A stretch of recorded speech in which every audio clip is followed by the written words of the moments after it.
¿Lista? Lista. Bienvenidos a Shonen Games. Yo soy Shonenki. Y yo, Ale. En el episodio de hoy hablaremos sobre piratería y los videojuegos. Wow. Bien, antes de comenzar queremos aclarar que no estamos a favor de la piratería. Dile no a la piratería. Bien, de ninguna manera. Dicho esto, ahora vamos a un poquito de historia y veremos cómo la piratería afectó nuestro mundo actual. Arranquemos entonces con los años 90. Arranquemos por las consolas de videojuegos de los 90. Perfecto. Bien. ¿Sabes la diferencia primero, antes que nada, de una Famicom y una NES? Bueno, una era blanca con rojo y la otra era gris. Ok. Bueno, pero una estaba hecha para Japón y otra salió años después en Estados Unidos. Ok, pero eran la misma. Es lo mismo. Había una diferencia física. Y es que en Estados Unidos la versión que tenían, ya en Japón habían tenido muchas copias de los videojuegos. Porque la piratería pasa. Y en Estados Unidos habían creado un mecanismo llamado TECNES, que eran unos pines en el cartucho que cuando lo colocabas era como un mecanismo de seguridad para evitar que hicieran reproducciones. Wow, muy bien Nintendo de Nintendo América. Nintendo América. Muy bien. Japón no lo logró tanto, en Japón le copiaron un montón de juegos. Entonces, basado en este tema de las copias, en los 90 llegan los afamados Famiclone. Ok. El Famicom era la consola japonesa. Los Famiclones son los clones de la consola japonesa. Ok, perfecto. Entonces, ¿te acuerdas que hace unos episodios atrás hablábamos sobre la Nintendo Asia? Sí, la que me regaló mi papá cuando tenía 9 Exacto, años. la rojita con blanca. Ya aprendí. Bien, muy bien. Bueno, esa consola, aunque es físicamente muy parecida al Famicom, es pirata, es un clon. Hemos sido engañados. No solamente hemos sido engañados, sino que era muy loco porque tú la comprabas y por todos lados decía Nintendo.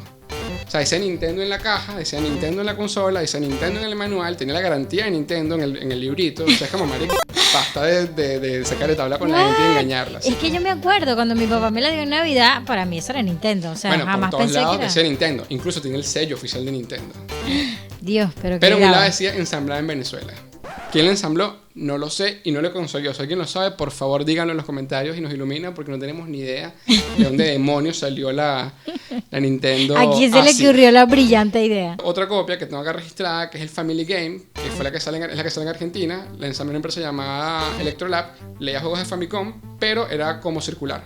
Wow, pero ya va, todas estas consolas venían de China. Sí, básicamente. Qué locura. Años después veríamos a final de los 90 las famosas Polystation. ¿Y qué es eso? Es como una PlayStation, pero es un Famicom pirata. Pero ya va, usaban CD. No, usaban cassettes. O sea, era como una PlayStation físicamente, ¿Qué? pero le metías el casecito de Famicom. Pero no tenían el...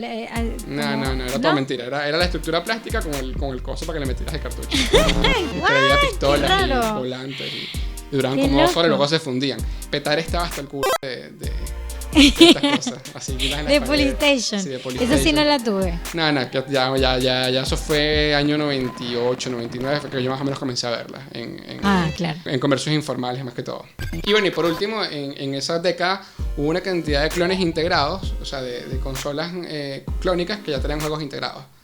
Se traían 40 versiones de Mario Bros, 40 versiones de Contra, 40 versiones de, no sé, Ice Climber, de 1.000 millones de juegos de NES viejos, los metían ahí con ciertas modificaciones y te traían 10.000 en una, o sea, dentro de la consola. Tú la prendías y tenías jueguitos ahí. Buenísimo. Yo me acuerdo que tenía, la que me regaló mi papá, traía un cartucho que tenía 4 juegos, algo así. Claro, eso fue exactamente la misma que tuve yo.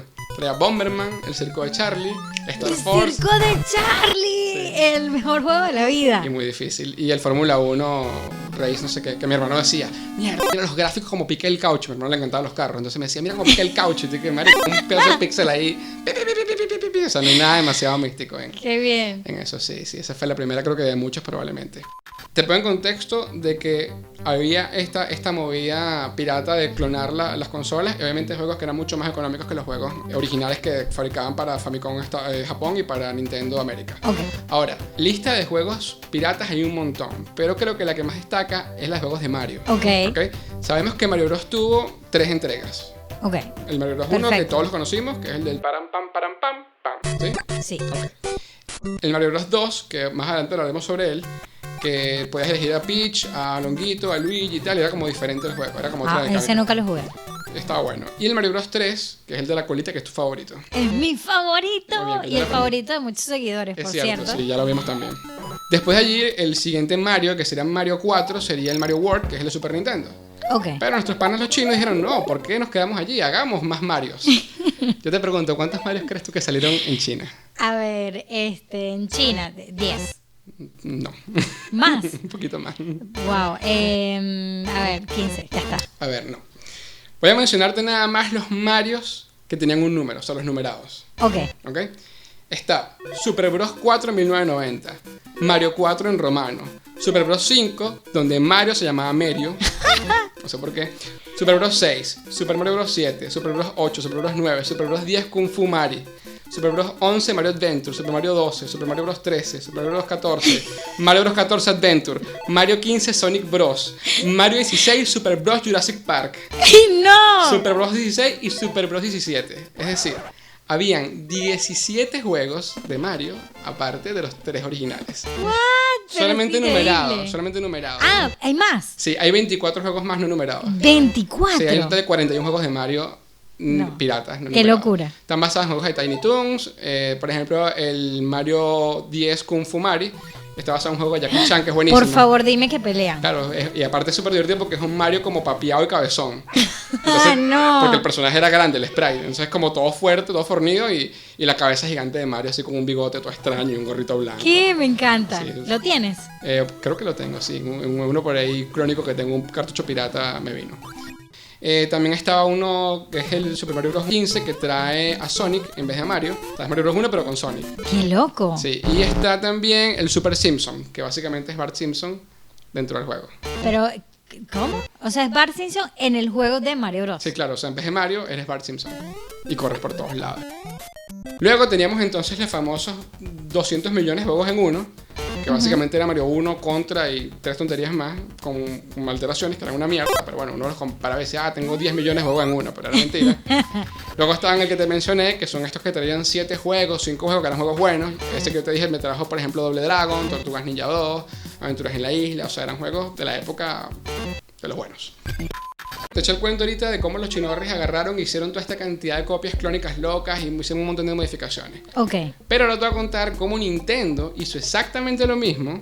Ok. Pero Nintendo el de verdad, el de la empresa que todo el mundo, ¡ay, qué bello Nintendo! Bueno, esa empresa, ¡Qué bella Nintendo! en los 80, ¿qué pasa? Ellos tenían Mario Bros. 1, el Mario Bros. Que todos conocemos, para Famicom y salió para Estados Unidos. Ok. El Mario Bros. 2 sale para Famicom Disk. Y ese Mario Bros. 2 era igual que el Mario Bros. 1 de Nintendo, pero era imposible de pasar. Super Mario Bros. 2はさすがディスクで面白い。下手くそ。 Era muy, pero muy, pero muy maldito. Mucho, demasiado. Ok. Entonces Nintendo América le dijo, mira, muy lindo tu juego, pero es demasiado difícil, así que mis jugadores americanos se van a frustrar, dame otra opción. ¿Qué hicieron los de Nintendo? Hablaron con la empresa Fuji, que es una televisora japonesa. Habían hecho un juego que se llamaba Yume Koyu Doki Doki Paniku, en perfecto japonés. Significa Perfectísimo. Fábrica de los sueños del latido de pánico. Ok. ¿Ok? Que es un juego que, no sé, que se fumaron ellos de una serie que ellos tenían. Y llegó Nintendo y le dijo, mira, dame tu juego. Sacamos a los 4 personajes, metemos spray de Mario, metemos spray de Peach, metemos spray de Toad, metemos spray de Luigi, ¡bimba! Tenemos Mario Bros. 2. ¡Wow! ¿Te acuerdas que te conté ahorita que los juegos clónicos de Mario eran juegos que ya existían, pero ponían a Mario de personaje protagonista? Exacto. Y aquí hicieron lo mismo. Claro, un poquito más limpia la cosa, mejor la edición. Y por eso es que el juego es tan diferente. O sea, el juego, las mecánicas son distintas, los enemigos son distintos, no sale Bowser, o sea, es otra historia. Y al final la excusa es que Mario tuvo un sueño. Posiblemente Ok. inducido por algún tipo de hongo. Spoiler alert. Entonces, date cuenta que incluso la misma Nintendo, de manera oficial, hace un cambio para poder sacar un juego en otras partes del mundo como oficial, pero realmente era un juego que alguien más ya había hecho. Evidentemente aquí pagaron regalías y no robaron a nadie, pero... Claro. Ahora vamos con los juegos de PC. Ok. Seguimos en los 90. ¿Qué te acuerdas tú de PC de los 90? Que hayas jugado. Wow. Lo único que me acuerdo, yo tenía un jueguito que me lo instaló mi hermano, pero no tengo ni idea cómo se llamaba, que era un muñequito que se iba como subiendo, estaba como una selva. ¿Ok? Puede ser. Y tenía una pistola. Y tenía una pistola. ese. Flashback. No sé ni cómo se Era llamaba. un juego, 2 disquetes, 3,5. Como buen niño de los 90, yo tuve una PC y jugué muchos juegos en disquete, hice muchas cosas divertidas. Y ahí también, evidentemente, entra la madre piratería. Por ¿Por supuesto. qué? Porque te ibas al tipo que vivía 3 edificios abajo de mi casa y yo me llevaba mis disquecillos en blanco y le decía, toma, grábame ahí el Monkey Island, grábame ahí el, no sé, el Mortal Kombat. De hecho, el Mortal Kombat 2 que tú conociste, que tuviste en computadora en aquel entonces. A los 9 a los años, 9 gracias. años, muy bien. Se lo compré a ese tipo. Eran 8 disquetes, 3,5. Ya va, ven acá, no, yo no me acuerdo, o sea, yo recuerdo haber ido a tu casa y haber visto todos los fatalities porque me los mostraste casi todos, Claro, supongo, claro. pero no recuerdo si tenía sonido. No tenía porque en esa época las computadoras no tenían tarjeta de sonido, no es como ahora que hacen todos. Había que comprar la parte. Y aparte era horrible porque si le ponía sonido, Ok. usaba el speaker de la tarjeta madre y sonaba como... Y es como, esto no es Ok. un fatality, ¿sabes? Y aquí no me está pasando una violencia, es raro.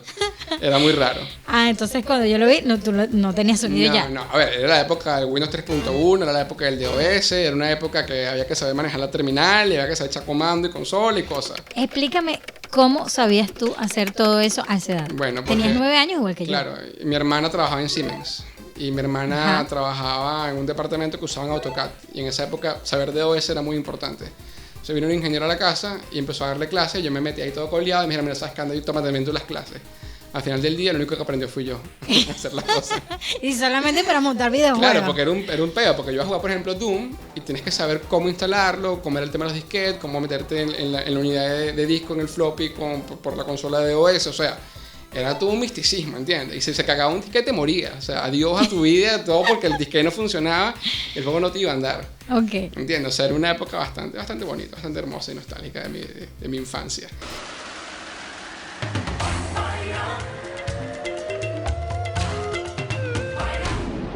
Luego cuando ya llegamos a Windows 95 ya empezamos con esta era de la multimedia y que ya tenía, porque mi hermana mayor me regaló de cumpleaños una tarjeta de sonido, Ok. que fue como que, Dios mío, esta mierda suena.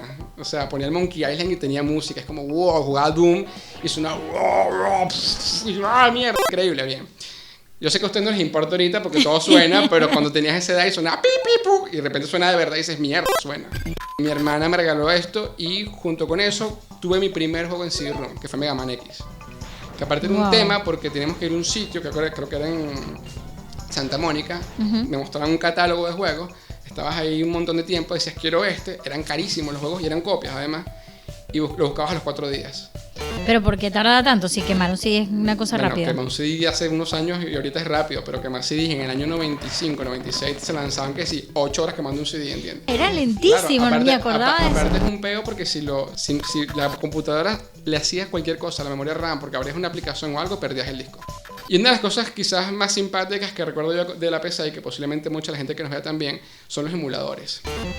Los emuladores fueron quizás una plataforma increíble para poder, primero, jugar los juegos que nunca pudimos jugar porque no teníamos las consolas, o porque eran muy caros, fuesen piratas o no.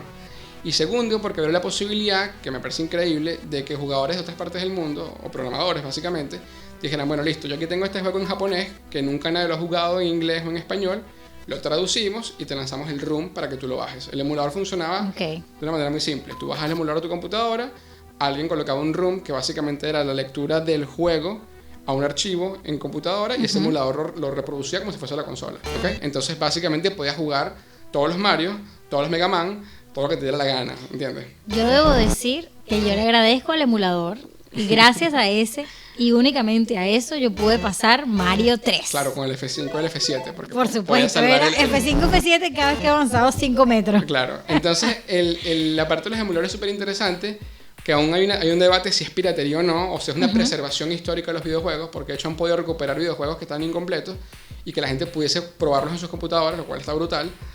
Pero la verdad es que en esa época para mí fue muy importante porque yo me acuerdo que yo iba a Videocolor Yamin en Altamira a jugar maquinitas, a jugar con los fichines, con los arcades. Oh, Videocolor Yamin. Increíble. Y jugaba Samurai Shodown, que era un juego de espadas, Ok. que era un juego de pelea, que es brutal. No, nunca lo jugué. Bueno, nunca lo jugaste, pero un momento muy bien que yo logré conseguir un emulador de Neo Geo y la PC corría exactamente como el arcade.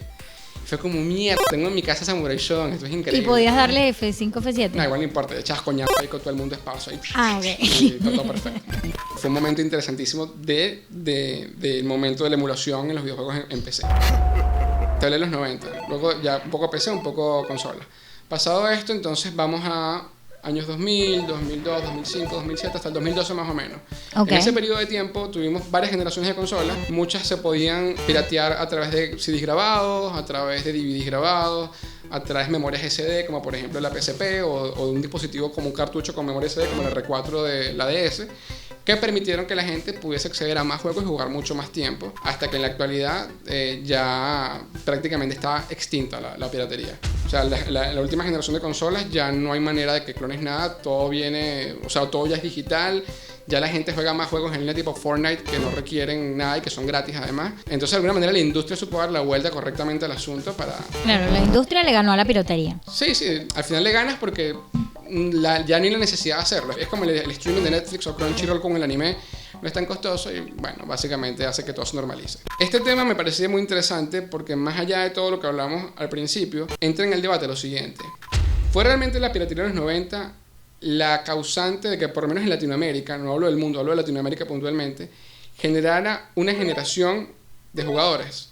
Es decir, si no hubiese sido accesible comprar un Family o un Nintendo Asia, o no sé cómo se llamará en otros países, con cartuchos piratas que traen de China, claro, no todo el mundo hubiese tenido la posibilidad de acceder a ellos. Y no quiero romantizar el tema de la piratería porque no es la idea.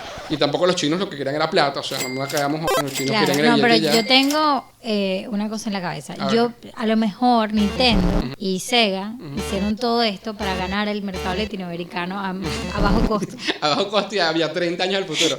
Aparte Sega quebró en el 99, no quebró, pero Sega en el 99 se fundió con la Dreamcast, así que... Fueron con muchos accidentes realmente que terminaron en lo que yo veo como algo bueno. O sea, posiblemente no todos hoy hubiésemos podido probar una Sega Genesis, un Mortal Kombat, un juego en PC, un juego emulado, si no hubiese sido por eso. Porque aparte era muy caro, ¿entiendes? Y era muy difícil, no había YouTube, no había nada, teníamos revistas y tú soñabas con los juegos en las revistas que tú veías y hasta que no tuvieses la posibilidad económica de comprarlo no podías saber si era bueno o no. Eso era muy complicado, ¿entiendes? Claro, ganó el mercado latinoamericano sin hacer nada, básicamente. Bueno, perdiendo un poco porque claramente hubo una pérdida de ventas. Pero sí lo ganaste a la larga. O sea, a la larga todos aquellos que crecimos somos hoy una generación que se prende con este tipo de cosas, que le gustan, que las consumen, que compran ya original. Yo compro todo original ahorita porque soy adulto y trabajo y puedo. Y además lo puedes descargar y hay muchas cosas que son gratis también. Hay cosas gratis, hay juegos descargables a través de suscripciones en las plataformas. Por ejemplo, está la PlayStation Plus que te permite bajar juegos que te dan ellos libres. Entonces es como más flexible el asunto. Y ya tú puedes ver si el juego es bueno o no en función a las reseñas, en función a los reviews, en función a las páginas que tú leas. Ya tú puedes como ir dando la vuelta al asunto. Entonces, bueno, ya con esto terminamos este tema. Esperemos que les haya gustado. Queremos comentarles que este es el primer episodio que grabamos después del lanzamiento en YouTube oficialmente. Le agradecemos un montón el apoyo, los mensajes, la locura que tienen en esos comentarios, que son una maravilla además. Sigan así, por favor. Los amamos muchísimo. Sí, y síganos en nuestras redes, en Instagram, Facebook y Twitter. Tenemos también Spotify, que la gente lo pedía, así que sale en Spotify. Estamos tratando de sacar un episodio cada semana, es bastante complicado. Por ahora seguimos con el formato de 2 semanas, pero cuando haya cambios, pues les avisaremos oportunamente. Ok, recuerda suscribirse, la campanita ahí que hace piri piri. Y si llega la notificación que mira, Shonen Games apareció y tú, sí, vamos a Shonen Games. Y bueno, ya saben que si quieren putear lo que sea, están abiertos los comentarios. Pero con cariño. Bueno, Alice con cariño. Ustedes saben que denle ahí con todo con furia. Bye bye. Chao. Bye bye. Chao. Y en el próximo episodio... La Game Genie. Ok. La Game Genie, yo debo confesar que la Game Genie fue mi sueño húmedo de infancia. Ok. Mucho. Yo soñaba con la Game Genie porque decía mierda. Aparte el comercial era súper convincente. Game Genie, Rokuwoo, the awesome video game enhancer for your Nintendo Entertainment System. ¿Pero qué es? La Game Genie es un periférico que tú le conectabas al cartucho de Nintendo. Ok. Lo metías en tu Nintendo, metías un código y ¡boom! Liberabas códigos secretos del cartucho de Nintendo. ¿Qué? Vías ilimitadas, continuas y tal. Era como el F5 y el F7, pero de esa época.